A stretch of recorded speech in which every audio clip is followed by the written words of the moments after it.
Saturday, September 6, 2018, Amber Geiger entered her apartment only to find a man unknown to her there. There was a confrontation, and Amber, who was an off-duty police officer, drew her gun and killed the man. Apparently only then did she realize that she was not in her apartment. She had exited the elevator on the wrong floor. The man she killed was simply sitting in his own living room. This was an unbelievable tragedy. During one of her final court appearances, the victim's brother addressed the court. In part, what he said was that he wished her no harm. He forgave her and he advised her to put Christ into her life and to have love in her heart. And then he asked the court and received permission to give her a hug. You may recall seeing this on the news media as I did. It was incredible what that young man did. Now, hopefully not many of us will be put into such an unenviable position as this young man. But we need to remember that we are all given the grace of God to forgive not only the smallest, but the largest of transgressions committed against us.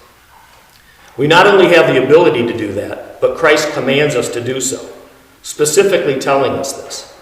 In Matthew chapter 6, verses 9 to 13, so right before today's gospel reading, he instructs us on how to pray. He gives us the Lord's Prayer. And just in case we have some doubts about verse 12, which is, forgive us our trespasses as we forgive those who trespass against us, he tells us in the first two verses of today's reading that if we forgive others, so will our Father forgive us. But if we don't forgive others, neither will our Father forgive us. If we move ahead in Matthew to chapter 18, Peter asked for some clarity about forgiveness, asking Christ, how many times do I let my brother sin against me and still forgive him? Up to 7 times? Now 7 seems like a lot to me, and we all know the old saying, fool me once, shame on you, fool me twice, shame on me. But Christ answers Peter and tells him 70 times 7. Now 70 times 7 stands for infinity.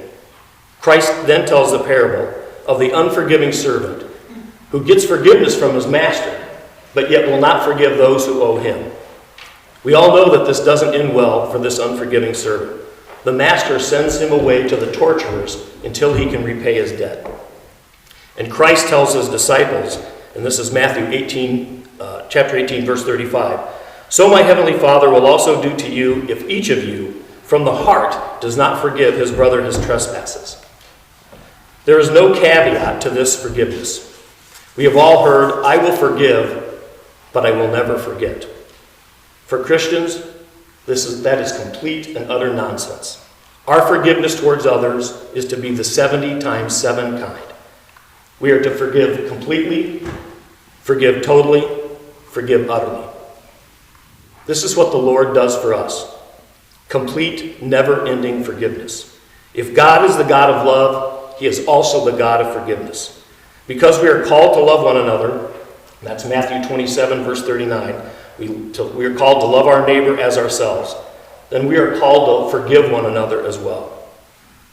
As humans, we commit all kinds of wrongs against each other. Some are insignificant, and some are horrible, horrendous acts. While we may not be guilty of committing the horrible, horrendous acts, we are all guilty of trespassing against each other. And that leads us to tonight. Forgiveness Vespers, right here at 7 o'clock. The church will change from regular colors to purple, a visual clue to us that this is a different time. A time for tuning out the world we live in as much as we can. A time for increased personal prayer. A time for attending more services, which is increased community prayer. A time for fasting, to take control of our bodies and to turn inward toward Christ. A time to remember those who are less fortunate than us. A time for being more patient, more kind, and yes, more forgiving. It's a time for letting go in our hearts of the animosity and bitterness we have towards others that will tear us apart if we hold on to it. We need to remember that every sin we commit impacts everyone. We are not isolated humans. What each of us does matters for all of us. That is why it is important to start off Lent by asking the brothers and sisters in your own community, and if you don't know who those are, look around you. These are your brothers and sisters. We need to ask each other for forgiveness. Our world is beginning to open up. It's time for us to begin our Lenten journey together, going from sorrow to exaltation by opening our hearts to one another in a spirit of Christ-like forgiveness. Glory be to God. Glory forever.